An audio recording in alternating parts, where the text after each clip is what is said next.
Untold fact about Indian flag, facts about Indian independent day. नमस्कार दोस्तों, मेरा नाम है Atul Dhyani, ex army person, और मेरे YouTube channel tech with Atul में आपका हार्दिक स्वागत है। फर्स्ट ऑफ ऑल आप सभी को इंडिपेंडेंट डे की बहुत बहुत शुभकामनाएं। आज की वीडियो में हम कुछ इम्पोर्टेंट फैक्ट जो इंडियन इंडिपेंडेंट डे और कुछ फैक्ट हैं जो हमारे इंडियन फ्लैग के बारे में हैं उसके बारे में हम जानेंगे इस वीडियो में। तो चलिए शुरू करते हैं।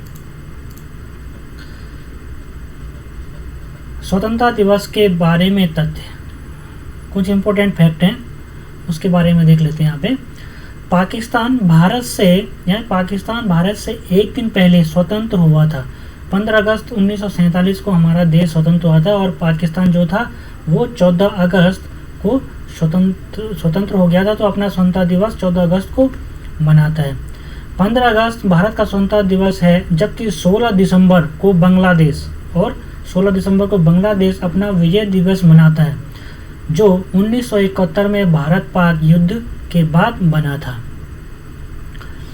इसे संयोगी कहा जाए। जिस दिन 15 अगस्त को भारत अपना इंडिपेंडेंट डे मनाता है, उसी दिन बहरीन, दक्षिण कोरिया और कांगो भी अपना स्वतंत्रता दिवस मनाते हैं।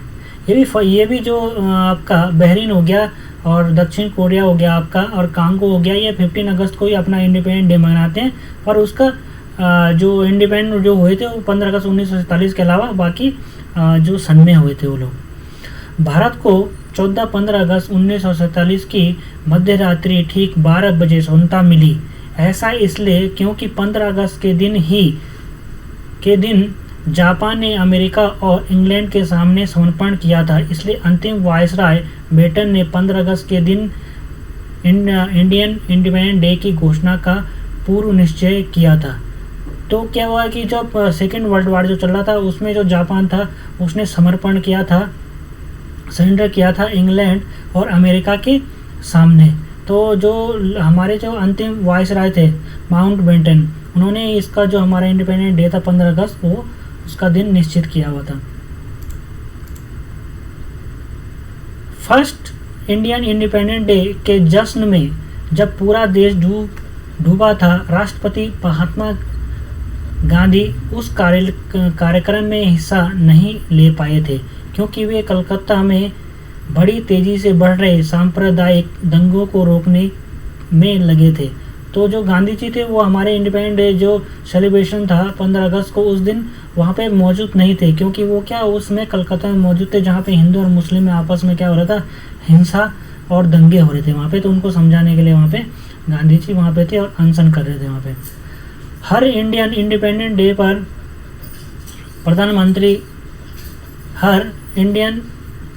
पर प्रधानमंत्री लाल किले की प्राचीर से ध्वजारोहण करते हैं। पहले प्रधानमंत्री पंडित नेहरू से लेकर आज तक श्री नरेंद्र मोदी तक यह परंपरा चली आ रही है। इंडियन इंडिपेंडेंट डे पर राष्ट्रीय कार्यक्रम का आयोजन दिल्ली के राजपथ चौराहे पर होता है। इसमें देश के सभी सम्माननीय व्यक्तियों के साथ ही एक दूसरे देश के मुख्य अतिथि भी कार्यक्रम में हिस्सा लेते हैं। इंडियन इंडिपेंडेंट डे परेड और 21 तोपों की सलामी के अतिरिक्त प्रधानमंत्री का राष्ट्र के नाम संबोधन होता है। जब हमारा पहला इंडियन इंडिपेंडेंट डे मनाया जा रहा था, तब तक हमारा कोई राष्ट्रगान नहीं था दोस्तों। तब तक हमारा क्या कोई राष्ट्रगान नहीं बना हुआ था। हालांकि टैगोर जो रविन्द्रनाथ टैगोर थे, टैगोर 1911 में लिखा था। उन्होंने जो राष्ट्रगान था 1911 में लिख लिया था, जिन्हें आज़ादी के 3 साल बाद यानी 1950 में जाकर लागू किया गया था। 15 अगस्त 1947 के दिन भारत में सोने की कीमत मात्र 10 रुपये प्रति 10 ग्राम थी। बताओ, देख लीजिए दोस्तों, उस समय जो सोने की कीमत थी 1947 को 15 अगस्त के दिन वो आपके 10 रुपये प्रति 10 ग्राम थी। और आज देख लीजिए आप कितना 50-55 के बीच में। आज़ादी के समय गोवा राज्य भारत का हिस्सा नहीं था, जिन्हें 1961 में पुर्तगालियों को खदेड़कर भारत में शामिल किया गया। तो जो जो गोवा था वो क्या उस समय क्या भारत में शामिल नहीं था, और 1961 में पुर्तगालियों को यहाँ से भगाकर, यहाँ से हटाकर उसको भारत में शामिल किया गया। दुनिया में क्षेत्रफल के लिहाज से भारत का 7वां नंबर है। कितना नंबर है? 7वां नंबर है। जिन्हें विभिन्न नामों से जाना जाता है, तो भारत को विभिन्न नामों से जाना जाता है। अधिकतर लोग भारत अथवा हिंदुस्तान भी कहते हैं। भारत को अंग्रेजी में इंडिया भी कहते हैं। इंडिया शब्द की उत्पत्ति इंडस से जानी जाती है, जो कि एक नदी थी, इंडस घाटी से होकर बहा करती थी, जिसको आज क्या इंडस जो रिवर है उसको क्या सिंधु नदी कहा जाता है, जिसको सिंधु नदी है। जो भारत में तकरीबन 1700 बोलियां, कितनी बोलियां? 1700 बोलियां, और संविधान द्वारा मान्यता प्राप्त कितनी आपकी भाषाएं हैं? 12 भाषाएं हैं आपकी। जबकि भारत की कोई राष्ट्रीय भाषा नहीं है। दोस्तों, भारत की जो कोई राष्ट्रीय भाषा नहीं है। हिंदी को आधिकारिक भाषा माना गया है। हिंदी को राष्ट्रभाषा बनाने के लिए कई आंदोलन हुए हैं। आपने भी सुने होंगे हिंदी को कई बार एक क्वेश्चन भी उठता है कि जो राष्ट्रभाषा है हिंदी, वो हमारी क्या होनी चाहिए? राष्ट्रभाषा होनी चाहिए। कई आंदोलन हुए, मगर अभी तक यह राष्ट्रभाषा नहीं बन पाई है। यह हमारा दुर्भाग्य है कि हम हिंदुस्तान में रह के और हमारी जो राष्ट्रभाषा है वो हिंदी नहीं हो पाई अभी तक। भारत में सबसे अधिक बोली जाने वाली भाषा हिंदी है। दूसरे स्थान पर अंग्रेजी है। अधिकतर राज्यों की मानक भाषा हिंदी और अंग्रेजी संयुक्त रूप से है। विश्व में सबसे अधिक अंग्रेजी बोले जाने वाले देशों में भारत 24वें पायदान पर है। कितने पायदान पर है इंडिया? 24वें पायदान में। किसमें? अंग्रेजी बोलने वालों में से। विश्व की सबसे बड़ी फिल्म इंडस्ट्री, रेलवे तंत्र, डाक विभाग भारत के पास है। तो सबसे बड़ा जो विश्व का सबसे बड़ा इंडस्ट्री है रेलवे का है, और आपका पोस्ट ऑफिस का है। वो सबसे ज़्यादा कहाँ है? भारत में। इंडियन इंडिपेंडेंस डे 15 अगस्त 1972 को पहली बार भारत में कलर टीवी का प्रशासन किया गया था। तो 15 अगस्त 1972 को पहली बार टीवी में इसका प्रशासन किया गया था, और 15 अगस्त 1972 को ही भारत में पोस्टल कोड की शुरुआत की गई थी। फर्स्ट इंडियन इंडिपेंडेंस डे के समय भारतीय रुपए की कीमत $1 के बराबर थी। दोस्तों, कितना सही बात होती है अगर आज भी वो हमारा जो $1 के बराबर हमारे 1 रुपये की वैल्यू होती। तो 15 अगस्त 1947 के दिन ही भारत पाक विभाजन रेखा रेड क्लिफ का निर्माण किया गया था। तो इससे हमें पता चलता है कि भारत और जो पाकिस्तान के बीच में जो बाउंड्री है उसको क्या कहा जाएगा? उसको रेड क्लिफ कहा जाता है। इंडियन इंडिपेंडेंस डे 15 अगस्त 1947 के दिन भी लास्ट वायसराय कौन से थे? माउंटबेटन ने अपने दफ्तर में काम किया था। अगले दिन 16 अगस्त को ही पंडित नेहरू ने उन्हें अपने मंत्रिमंडल की सूची सौंपी थी तथा कार्यभार ग्रहण करने के साथ ही 15 अगस्त को तिरंगा फहराया था। तो ये दोस्तों कुछ इंडिपेंडेंस डे के बारे में थे। अब हम देख लेते हैं कुछ इंडियन फ्लैग के बारे में कुछ फैक्ट। ये इंडियन फ्लैग है दोस्त, हमारा प्यारा ये तिरंगा है। यहाँ पे भारतीय राष्ट्रीय ध्वज। भारतीय राष्ट्रीय ध्वज एक हॉरिजॉन्टल तिरंगा है। ये क्या? एक हॉरिजॉन्टल तिरंगा है, जिसमें बराबर अनुपात में गहरा भगवा रंग, ये क्या है आपका? सबसे ऊपर गहरा भगवा रंग, उसके बाद क्या है? सफेद रंग, आपका श्वेत रंग, और ये क्या है आपका? हरा रंग है। ध्वज की जो लंबाई और चौड़ाई का जो अनुपात है वो 2:3 है।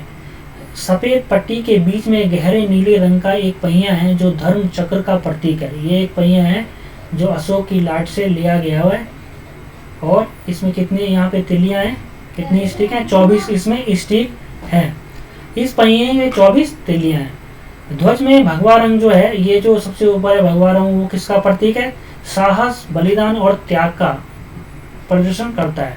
इसका सफेद रंग जो है वो क्या है? श्वेत रंग पवित्रता और सच्चाई, तथा हरा रंग विश्वास और उर्वरता का प्रतीक है। ये हरा रंग विश्वास और उर्वरता का प्रतीक है। राष्ट्रीय ध्वज, भारतीय राष्ट्रीय ध्वज का इतिहास। ये हमारे प्यारे से ध्वज है, उसका क्या इतिहास है देखते हैं। भारतीय राष्ट्रीय ध्वज बहुत महत्वपूर्ण है और यह भारत के लंबे स्वतंत्रता संग्राम का प्रतिनिधित्व करता है। यह भारत के एक स्वतंत्र गणतंत्र होने का प्रतीक है।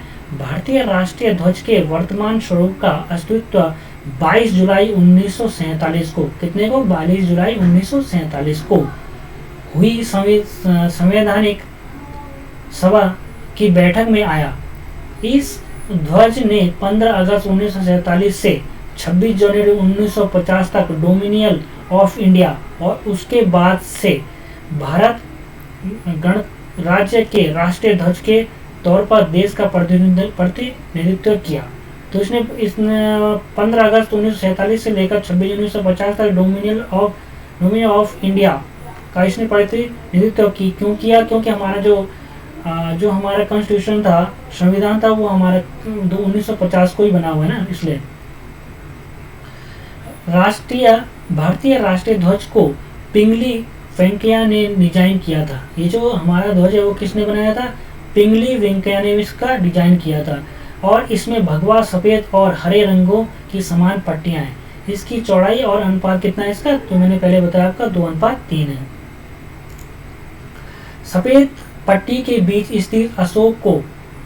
स्थित चक्र को अशोक चक्र कहा जाता है। इसको अशोक चक्र कहा जाता है। इसमें 24 तिलियां होती हैं। भारत मानक संस्थान यानी ISI के द्वारा निर्धारित मानक के अनुसार चक्र सफेद पट्टी के 75% भाग पर फैला होना चाहिए। तो ये चक्र है जो हमारा, ये जो इस पट्टी पे कितना होना चाहिए? 75% भाग पे ये फैला होना चाहिए। राष्ट्रीय ध्वज हमारे सबसे सम्मानजनक राष्ट्रीय चिन्हों में से एक है। इसके निर्माण और इसे फहराने के लिए सख्त कानून बनाए गए हैं। ठीक है। और सबसे पहले देख लीजिए, जो ये राष्ट्रीय ध्वज कब यहाँ पे कहाँ पे था बना हुआ? 1904 में। ठीक है, यहाँ पे देख लीजिए 1904। भारतीय राष्ट्रीय ध्वज का इतिहास स्वतंत्रता मिलने से पहले से भी पहले का है। सन 1904 में पहली बार राष्ट्रीय ध्वज अस्तित्व में आया। इसमें स्वामी विवेकानंद की एक आयरिश शिष्य, स्वामी विवेकानंद की एक शिष्य थी, आयरिश शिष्य ने बनाया था। उनका नाम सिस्टर निवेदिता था और कुछ समय बाद यह सिस्टर निवेदिता का ध्वज के नाम से पहचाना जाने लगा। उस ध्वज का रंग लाल, जो उसने वहाँ पे जो निवेदिता था, जो थी, किसकी शिष्य थी? स्वामी विवेकानंद की शिष्य थी। और जो उसने ध्वज बनाया था उसका क्या रंग था? उसमें रंग लाल और पीला था। उसमें लाल रंग स्वतंत्रता के संग्राम और पीला रंग उनकी विजय का प्रतीक था। उस पर बंगाली में वंदे मातरम लिखा था। इसके साथ ही ध्वज पर भगवान इंद्र के हथियार वज्र का भी निशान था और बीच में एक सफेद कमल बना था। वज्र का निशान शक्ति और कमल शुद्धता का प्रतीक था। राष्ट्रीय ध्वज संहिता, जैसे आचार संहिता होता है, राष्ट्रीय ध्वज संहिता भी होती है दोस्तों। राष्ट्रीय प्रतीक होने के नाते हर भारतीय इसका सम्मान करता है। इसका सम्मान राष्ट्रीय, आपको भारत के नागरिक होने से इसका सम्मान करना ही चाहिए दोस्तों, सभी को ही।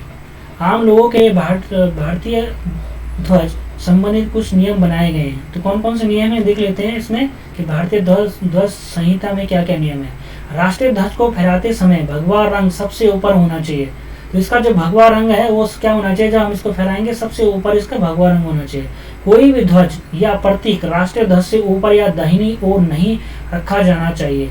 अगर इसके बगल में और इसके आसपास कोई भी अगर ध्वज होगा तो इसके क्या होगा? जो ध्वज होगा वो राष्ट्रीय जो ध्वज है हमारा नेशनल फ्लैग से ऊपर नहीं होना चाहिए और उसके दाहिने साइड भी नहीं होना चाहिए। यदि राष्ट्रीय ध्वज के साथ अन्य ध्वज भी एक ही कतार में लगाने हैं तो उन्हें बाईं ओर लगाना चाहिए। यदि राष्ट्रीय ध्वज को किसी परेड या जुलूस में थामा जाता है तो उसे दाहिनी ओर लेकर मार्च करना चाहिए। यदि दूसरे ध्वज भी साथ में हैं तो उसे कतार के मध्य में रखना चाहिए। इसका मतलब क्या है? अगर इसमें कोई परेड चल रही है और उसमें राष्ट्रीय ध्वज है तो राष्ट्रीय ध्वज को क्या है, जो भी उसको हैंडल कर रहा है, जो उसको लेके चल रहा है जुलूस में राष्ट्रीय ध्वज को, वो क्या उसको दाहिने साइड करके उसको फहराते हुए चलेगा। और अगर उसके साथ और भी ध्वज है तो इसकी जो हमारा राष्ट्रीय ध्वज है वो क्या होगा? वो उसके मिडिल और बीच में हो रहेगा। सामान्य तो राष्ट्रीय ध्वज को महत्वपूर्ण इमारतों पर फहराया जाता है, जैसे राष्ट्रीय भवन, राष्ट्रपति भवन है, संसद भवन है, सुप्रीम कोर्ट है, हाई कोर्ट है, सचिवालय, आयुक्त कार्यालय इत्यादि। राष्ट्रीय ध्वज या उनकी नकल का इस्तेमाल व्यापार, व्यवसाय या पेशे के लिए नहीं किया जाना चाहिए। राष्ट्रीय ध्वज को सूर्यास्त के समय उतारना आवश्यक है। ये भी बहुत इंपॉर्टेंट है कि जब सूर्यास्त, जब सन सेट होगा तो उस समय क्या होगा, राष्ट्रीय ध्वज को उतारना चाहिए आपको। कुछ रोचक तथ्य ऐसे भी हैं। विश्व की सबसे ऊंची चोटी माउंट एवरेस्ट पर 29 मई 1953 में भारतीय झंडा फहराया गया। कब फहराया गया माउंट एवरेस्ट पर? सबसे पहले 29 मई 1953 को फहराया गया था झंडा। विदेशी धरती पर पहली बार भारतीय झंडा मैडम भिकाजी कामा ने फहराया। उन्होंने इसे जर्मनी में स्टुटगार्ट में 22 अगस्त 1907 को फहराया। भारतीय राष्ट्रीय ध्वज पहली बार अंतरिक्ष में विंग कमांडर राकेश शर्मा के साथ 1984 में गया। राकेश शर्मा के स्पेस सूट पर वह एक पदक की तरह जोड़ा गया था। तो अंतरिक्ष में एस्ट्रोनॉट, जब विंग कमांडर राकेश शर्मा जब अंतरिक्ष में गए थे तो वो अपने साथ जो उनका सूट था उस पर राष्ट्रीय ध्वज बना हुआ था। उसमें राष्ट्रीय ध्वज उनके क्या है, एक पदक की तरह उसमें जोड़ा गया था। ये देख लीजिए दोस्तों, 1904 के बाद जब विवेकानंद के शिष्य ने जब राष्ट्रीय ध्वज बनाया था तो उसके निवेदिता ने, तो उसके बाद जो 1906 में राष्ट्रीय ध्वज इस टाइप का था दोस्तों। ठीक है, यहाँ पे कमल के फूल थे इसमें सबसे ऊपर ग्रीन में, उसके बाद येलो था, फिर रेड था और वंदे मातरम उसमें लिखा हुआ था। 1907 में हुआ, यहाँ पे स्टार बन गए, वंदे मातरम था और यहाँ पे चांद भी हो गया और स्टार भी हो गया। 1921 में क्या हुआ, यहाँ व्हाइट हो गया सबसे ऊपर, फिर ग्रीन हो गया और रेड हो गया और बीच में चरखे का निशान हो गया, गांधी जी का चरखा। 1931 में भी सेम था ये, यहाँ पे क्या हुआ, पर किसका कलर चेंज हो गया, सबसे ऊपर भगवा रंग हो गया और उसके बाद व्हाइट, फिर ग्रीन और बीच में चरखा हो गया। तो 1947 में लास्ट में देख लीजिए आप, ये हमारा प्यारा सा फ्लैग है, इंडियन फ्लैग। ब्रिटिश भारत ध्वज 1858 से लेकर 1947 तक जो ब्रिटिश में यहाँ पे इस टाइप का फ्लैग यूज करते थे ब्रिटिश लोग। तो दोस्तों, अगर ये वीडियो आपको पसंद आए तो इस वीडियो को लाइक, शेयर और कमेंट करें। और मुझे होपफुली ये बहुत ही लग रहा है मेरे को कि आपने इस वीडियो से बहुत ही नॉलेज आपको गेन हुआ होगा हमारे इंडियन फ्लैग के बारे में और हमारे इंडियन जो हमारा इंडिपेंडेंट डे है उसके बारे में कुछ इम्पोर्टेंट फैक्ट। तो इस वीडियो देखने के लिए आपका बहुत बहुत धन्यवाद। Thank you. जय हिंद, जय भारत।